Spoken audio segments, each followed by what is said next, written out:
اب ہندوستان کشمیریوں کو حق راہ دہی دے، یہ دونوں ملکوں کے لیے بہتر ہے۔ وزیر اعظم کہتے ہیں علاقائی امن کے بغیر اپنی جغرافیائی اہمیت کا فائدہ نہیں اٹھایا جا سکتا۔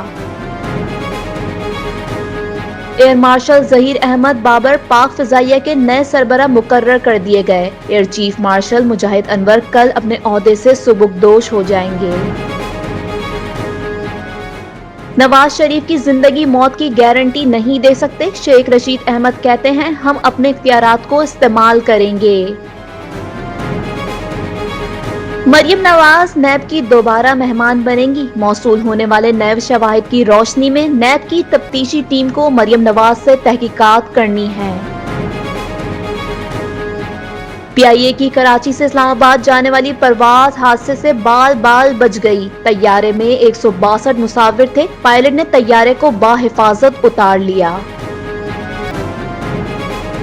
بجلی تقسیم کار کمپنیوں نے عوام سے سہ ماہی ایڈجسٹمنٹ کی مد میں 51 ارب 36 کروڑ وصول کرنے کی تیاریاں شروع کر دیں۔ پاور پلانٹس کی مرمت کے لیے 5 ارب 18 کروڑ بھی صارفین کے کھاتے میں ڈالے جائیں گے۔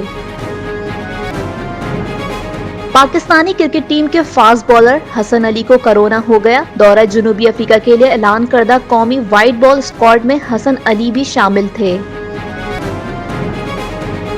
پاکستان اسٹاک ایکسچینج میں تیزی کا رجحان غالب رہا، سرمایہ کاروں کو کروڑوں روپے کا منافع حاصل ہو گیا، 45,000 پوائنٹس کی نفسیاتی حد بحال ہو گئی۔